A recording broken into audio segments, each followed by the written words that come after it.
hello, and welcome to Developer Day at Oktane. Today we're going to be talking with two of my very favorite people. One of them I just met, and one of them I know very well. So I'm going to bring to the stage really quickly Chitra Dharmarajan. She is our Senior Director of Security Engineering.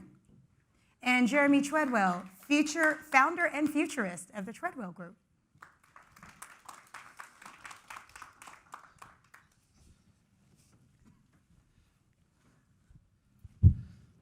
Let me make sure I don't forget to do the things I'm supposed to do. So here's the safe harbor slide.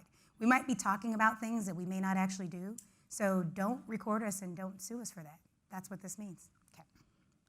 Okay. All right, so let's get right into this. And I absolutely refuse to wear my glasses anytime I'm on stage or anywhere. So either the letters have to be really, really big, or it takes me a little bit of time to make them very big. So.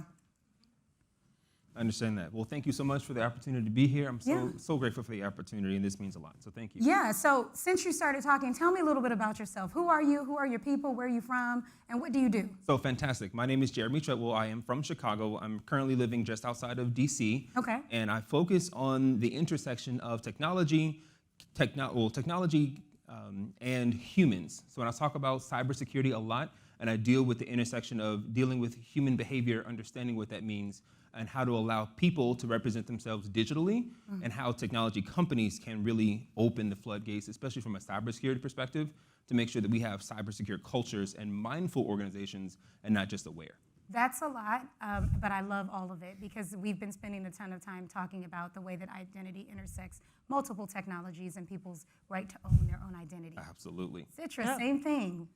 So I lead the security engineering team in Okta, Customer Identity Cloud. And I come from a developer background, and that's why we are sitting in the Developer Day here. And I work with product and platform teams. I'm bringing the human persona to the product and platform features, and we want to make sure that anyone across the world is able to safely use any technology. Absolutely. Okay, so quick, rapid question for both of you. Tell me what movie reminds you the most of identity? Born Identity. I have watched those movies like 700 times. I'm a big fan for action thriller. That's actually a really good one. For me, it would be Surrogate. It was a 2009 film with Bruce Willis. Yes. Where everyone's identity was through a robot, and everyone could present themselves however they wanted to. Yeah, that feels very real right now. Very much so. Yeah, with digital identity and AI, and between the two of those, it feels like that's our real life right now. Absolutely. Okay, so when we talk about identity, many people think of passwords, but identity goes beyond that, and it continues to evolve. So can you share your perspective on how identity has changed in the security realm? Ooh, that's a really good one. So when I think about how how identity has evolved in the security realm, I think about the idea that it's moved from this, I need a password to log into my email, to the new adage, which is something you know, something you are, or something you have. And we've shifted because the identity that we previously looked at from just username and login to all of these systems are interconnected. Now I can use Google to log into LinkedIn. I can use all of these different systems, and all of this data is just kind of federating all over the place. And so now understanding who I am as a person and how I represent myself in these digital systems, whether it be LinkedIn or whether it be my personal banking account, really needs to matter as far as how I authenticate myself and also how I protect my data from being spilled out over the internet. Chitra, can you give us a perspective? You know, this job has been so different from me.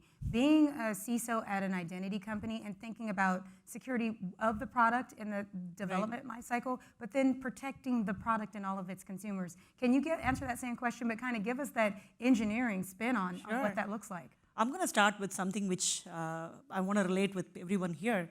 We all have been wearing seat belts in our car. The seat belts have been in market since 1800. But the real standardization of the seat belt came in somewhere in 1980s. The same would go for the safety car seats for children as well. You might wonder what is the connectivity here. Here is the thing. Identity started evolving at the time of internet. We didn't have to wait for 100 years. Like how we waited for a standardization of a seat belt or a car seat, we didn't have to wait for 100 years or 50 years to mature the standards in identity. So it co-evolved along with the internet. Internet came somewhere around late 1960s, and our first public key cryptography was available in early 1970s. Is the mic working? It is, but I think. Oh, okay. Because you're moving, so. Okay. Okay. Let me try not to shake the head. So the way the identity has evolved, like we started with the username and password, and then yes, we needed an SSO. We don't want to have the same passwords everywhere. Then came MFA. Then came hardened MFA, where we wanted to have multiple factors. And then came biometrics-based MFA. And now, hey, who wants passwords anymore? We want to go to passwordless and passkeys. And further evolution around digital credentials as well. Nobody wants to key in anything. Just scan the QR code everywhere. Just keep moving into the airports. And if you want to buy a drink in a bar, who wants to show the driver's license anymore? So verifiable digital credentials. This is a big evolution of identity. And along with this identity evolution, it also comes with a lot of unique challenges for technologists. For example, when we are using identity in a financial sector or any kind of insurance sector, it's a very stringent requirements to protect the identity, and the industry is evolving with higher standards. And yesterday in our Oktane keynotes, there was an announcement about Okta support for highly regulated industries. Auth0 is now supporting HRI, highly regulated industries. So with every technology and standards, the industry is catching up, and we are bringing in new product and features to secure the identity for everyone. That's a lot. Did you have something? I was going to add, if I may. Go for it. So and you're going to laugh at me this, as an ex-developer, I see that absolutely. Is there a such thing as an ex-developer? No, once a developer, Once a developer, always a developer. But the idea of representing and building digital systems, I'm always thinking about the functionality, the components, right? The stories driving the functionality. But once I started to do more human-centered work, thinking about product and thinking about the human side of it, there's also this notion of who am I and who am I in this system? How do I represent myself, and what am I able to do? And so being on the other side of that, from a product or UX perspective, understanding the myriad of uses, the myriad of functionalities, and who has access to what level of what system has completely transformed. So I love what you're saying, and it really highlights the idea that as we evolve in time and as these systems become more complex, we do have to spend more time thinking about the people in these systems and what levels of access will they gain depending on where they are in the world or who they are in the organization. That's the perfect segue to my next question. We're in a room full of developers, and this is DevDay. What are the considerations that developers need to have when they're building identities? We don't want you to build it, never mind, just buy our product. But what are the considerations that they should take into account when they are working with identity or building and implementing identity within a system? So I would say that they should think about the consumers. You need to know your customers to build the better products. Customers are everywhere. When I was watching the keynote yesterday, one of this number was really a big number. I was awestruck. Okta as a company is supporting 800 million unique users. And then Todd said it's only 10%. I'm like, 800 million, and that's the scale we are 10% of the global population. That's the scale we are operating at. And think about those 800 million people. Not all of them are going to be living in a well-developed country with the cutting-edge technology, and not all of them are going to have the best internet access all the time. So when we build the applications and services as developers, think about the consumers across the world. You might be offering your service to a consumer in a country where they may not have high bandwidth internet. How do you secure their access? What kind of MFA choices that we present for them? And if there is no cutting edge technology, if they're going to have an older device, then how are we going to secure them? I know 3/4 of the world uses hand-me-down laptops and the phones. If at all, right? A lot of countries in the world, their primary device is the mobile phone. Mobile phone. It is not. And so, and you and I have gone on this tangent several times together. We're going to go on it again today in front of everybody. One of the things that we talk about is that we both come from countries where people are underrepresented and underprivileged and under-resourced. And so we say things like, and I say this all the time, like, don't use one-time PIN, don't use SMS. But in a developing country, that may be all that is available. And so in that case, I can't blanket say for the global world, don't use it, it's not safe. In many cases, it may be the one extra step of security that's available. And so I think we do as security practitioners, but particularly as developers, knowing your community is going to be critically important, and knowing who you are providing a service for. And I say that because I think in the work that we do as technologists, we are always in service to other people.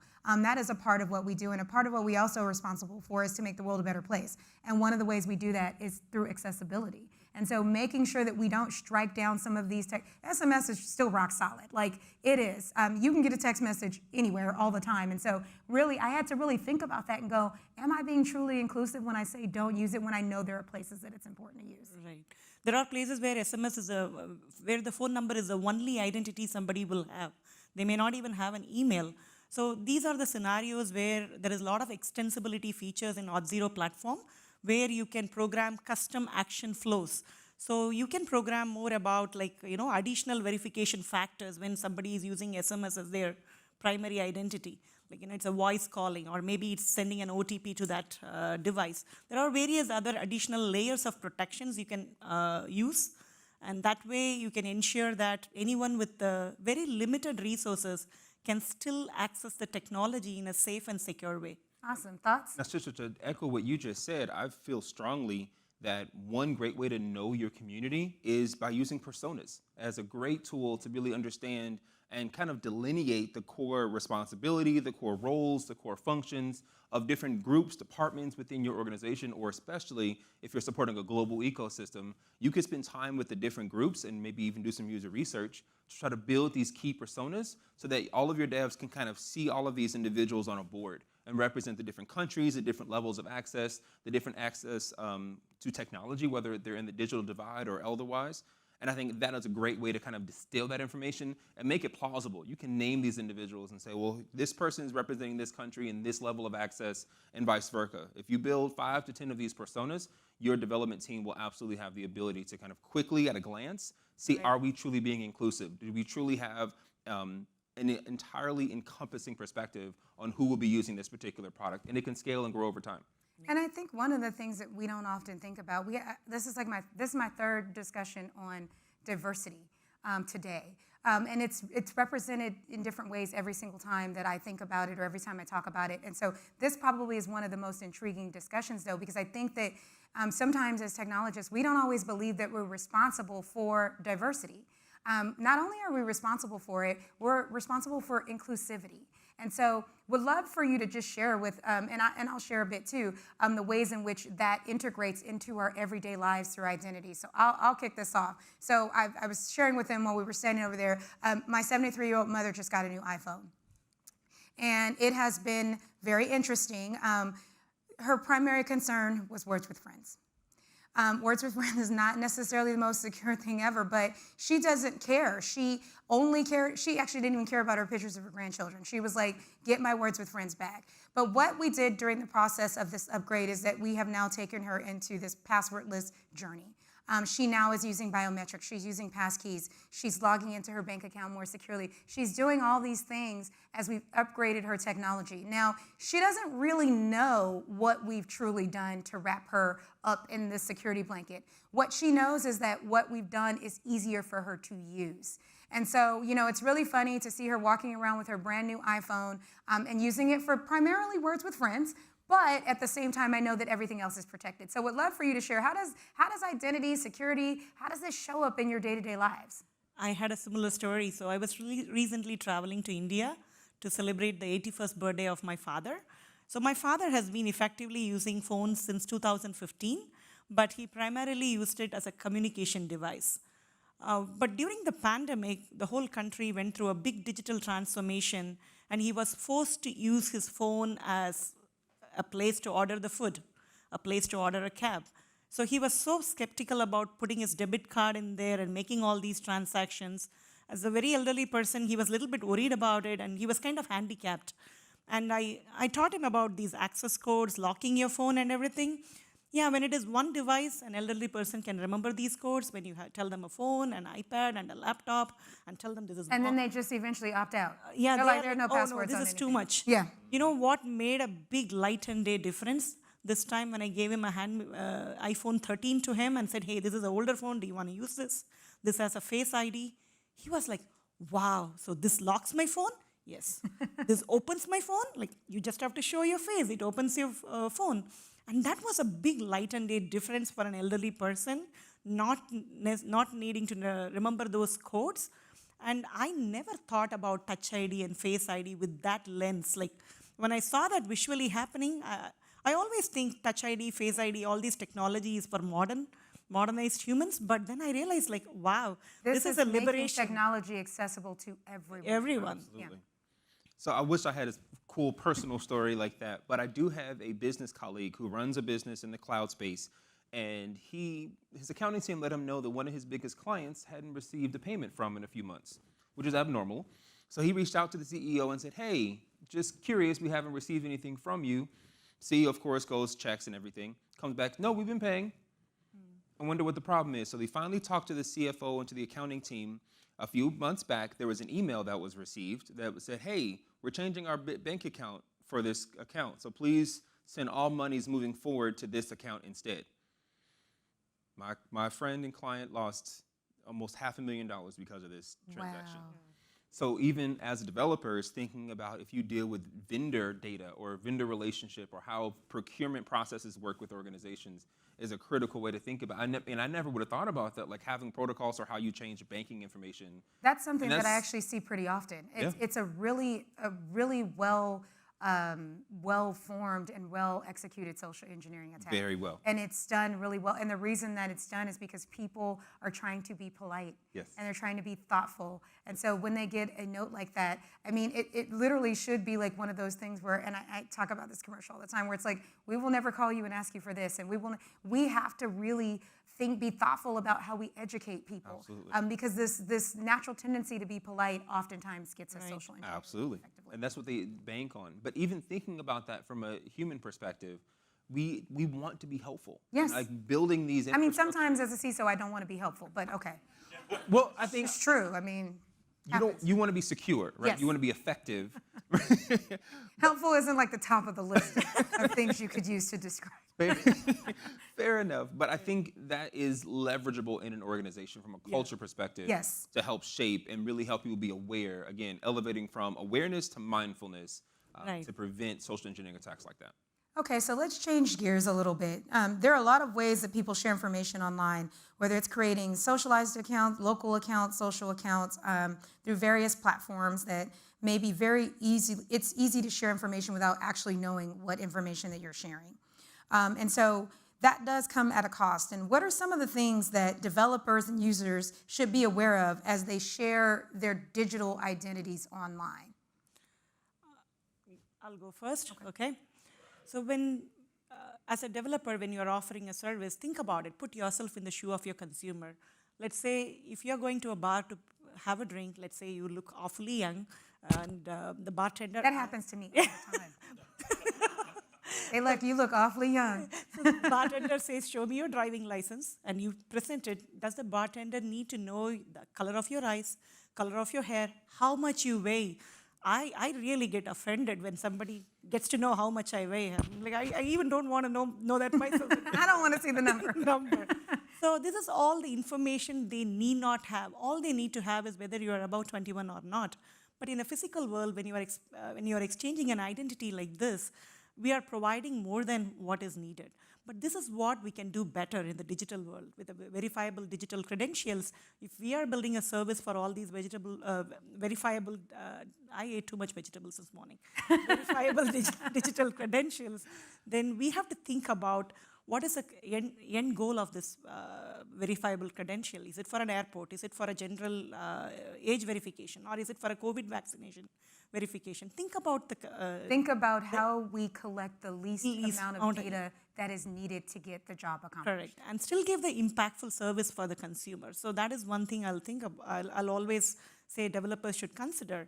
And when you're building these online services, like last week I was trying to book a hotel accommodation, and I was going through a big famous portal. I'm not going to name who it is. I created an account so that I can get some membership deals. Hear me out. I was asked to give my address. I was thinking, why do they need my address if I'm only going to browse for the deal and shop at another website and book it, right? But it was the case. That's the way you will create your account. So that is where I think when you are building software services, think about progressive profiling of the end user. when a user is engaging with you on a digital platform, collect what is minimally needed to advertise your service and provide your offering. And when the user is trying to book the hotel, that is exactly when you need their address. Until then, you don't need that data to start the initial engagement. So customizing these kind of workflows with progressive profiling is another way you can leverage Auth0 product to build a very data minimal identity collection mechanism in your services. I agree, and I just actually did, yesterday Carrie and I did a panel, and Carrie's one of our senior marketing leaders here, and we actually had a really good discussion about the intersection between security, the CISO, and the CMO, and ways in which we can help build trust with our consumers by collecting minimal data, just getting what you need, and also how we store, because in many cases, if all you need to know is if I'm 21 and and look at my photo to verify that then that's it. You don't necessarily need to keep all this information about me. Now, maybe for licensing purposes, they may come through and inspect you and say, hey, we need to see all of the people that you let drink here. Okay, fine. Here's Jameeka, she's 21. I mean, yes, then that's necessary, right? But if that's not the case, then do you even need to keep that information? Or can you actually look at it, scan it, and then it goes away? And I think that's some of what we're thinking about. Thoughts, Jeremy? No, absolutely. I was going to tell a different story, but you just changed my mind. Okay. Actually, one of my clients, I did something similar. We were building a product, and the risk department had a list of 50 questions. This is a B2B product. And the risk department had 50 questions? They literally That's actually a really low number. I know. But given the B2B nature of it, and it was installers, so it wasn't a blue collar, it wasn't necessarily a white collar business that they were engaging with, so they didn't have all this information in front of them. They were after some user research, they were doing this on their phones. So it showed a true disconnect from the audience that will be using this form to complete this application. So working with them, we were able to find another solution, right, to kind of minimize that request. We brought in a third party. You talked to Equifax and a few other credit score companies, and we found a fraud company as well. That reduced it down to 10 questions, right? So we were able to build models to capture only the data we needed from them, and then leverage that data in other capacities and use data we either already had or we could build a partnership with to capture the true risk of that particular business opportunity and then grant them access. So I think that's a critical way to think about it. It is. So one of the things we've been talking about is, and we say this a lot, that security is everyone's responsibility. But I now think that I'll add to that trust is also everyone's responsibility. Absolutely. So what role does the developer play in building trust into the applications? Jeremy, I'm going to start with you. I think trust starts with the terms and conditions. I did read an article a few years, not even maybe a year or two ago now, a New York Times. Have you actually read the terms and conditions to any site you've ever been in? I have. Okay. I am that nerd. I will go through. I don't like the fact that I'll scroll through it, quickly scan it, and say, okay, I want to copy and paste all this and view the full thing and download it and print it. Sometimes they won't let you do that. Oh. But this New York Times journalist was able to do something to map all of the data that was being pulled from his phone overnight. Recent text messages, phone calls, contact lists, et cetera. So that's how Duolingo knows that I'm related to or know other people, right? They're uploading their contacts, uploading my contacts overnight, comparing it and say, oh, do you know this person? Yeah. So it's suggestive. And I do understand that data is the new currency and there's been a lot of issues with privacy and whatnot. But I think that establishing an organization to establish a perspective of how you communicate with your clients, I think not necessarily marketing, but that communication is key. Highlighting, hey, we respect your privacy. We don't need all of this data. We are a part of the digital minimization effort, right? A coalition of organizations that are saying, let's use the minimal amount of data or collect the minimum amount of data that allows our service to run efficiently and effectively. I'm applauding, even the shift into cookies, saying, here's the minimum amount of cookies we need, but here's enhancements. Here's an opportunity for you to have a better experience. I'm very much open to that. Yeah. And so I think there's a way to gain trust through allowing users to kind of share, rent, upload the data that you're looking for, but still give the users the option to have privacy and know what that shape looks like. I'll tell you, one of my favorite things, and thank you developers for this, because I know you probably did this. One of my favorite things is when I open up an app, I really don't like it when it tracks my location. Correct. Oh, yeah. And so now having the option to say only while using this app, yes. That is one of my favorite functionalities when I see that in an app, I implicitly feel like they're trying to let me know that I have a choice. Yes. And I think that that's one of the things that I would offer in this particular part of the conversation to the developers is that, listen, most of the time, especially if it's shopping, I'm gonna opt in. So you don't really have to worry about getting information from me. You're gonna get my information and some of my money. But I think that having the choice to say only while using app, all the time, having those three options there, it implicitly makes me feel like I trust this organization more to do the right things. What are your thoughts? So I would say, like, when we are building these services, think about privacy impact analysis. Like, see, security is really picking up now. Pretty much threat modeling and everything has become a living, breathing story of any product development lifecycle. But now is the time we, as a technologist, has to think about privacy impact analysis when we are bringing in this new data into the platform.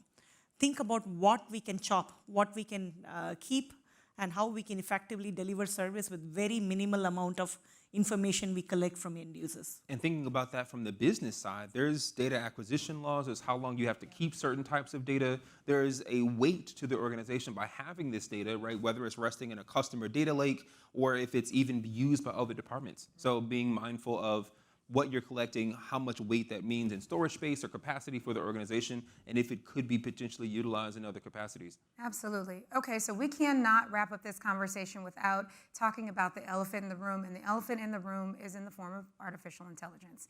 This is not something that's new to us in the security space. Machine learning, bots, all of this is AI, but generative AI that mimics us so well that we can't tell the difference. And in the identity space, I think it's really going to be interesting that we not only leverage it and build it into our products, which we are at Okta, but also that we understand the ways in which we might not be able to tell if there's a human logging in or not. So that's going to be critical.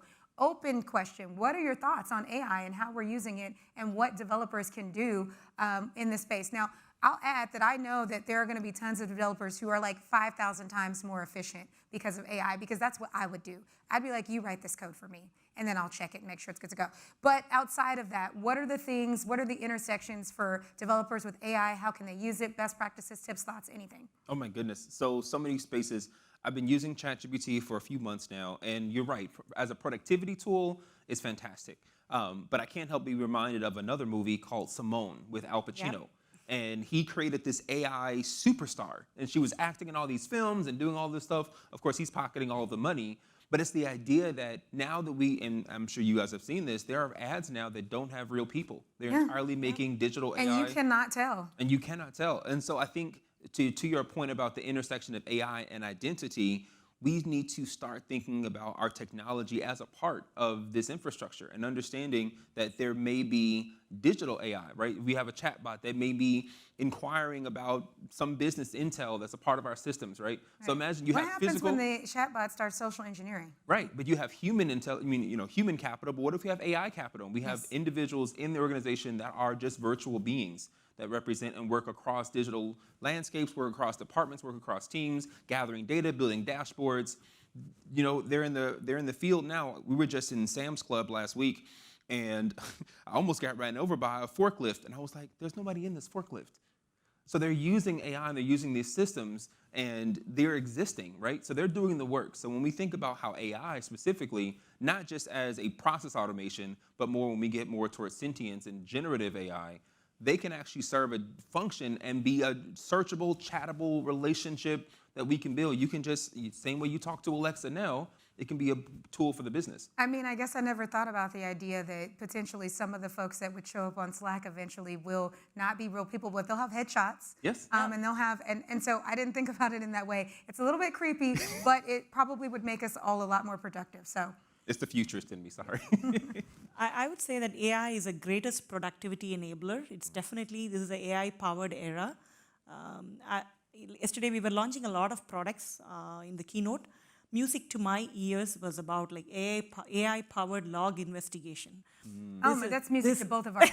Absolutely. Such a monotonous job, right? It's such a monotonous job, and it's, you know, you have to do it in a short time when a crisis is there. And if you have an AI-powered log investigation service, that'll really give a detection and response team 30 minutes of sleep time, which is important in those crisis time. Yes. So while we are finding a lot of opportunity to enable productivity with AI in the form of, like, you know, suggestive developer codes and everything, I would say we as a developers has the ownership and accountability to be responsible, ethical, and inclusive in our data sets which we are using for training these AI models. It is important that today AI is integrated into all the identity verification processes.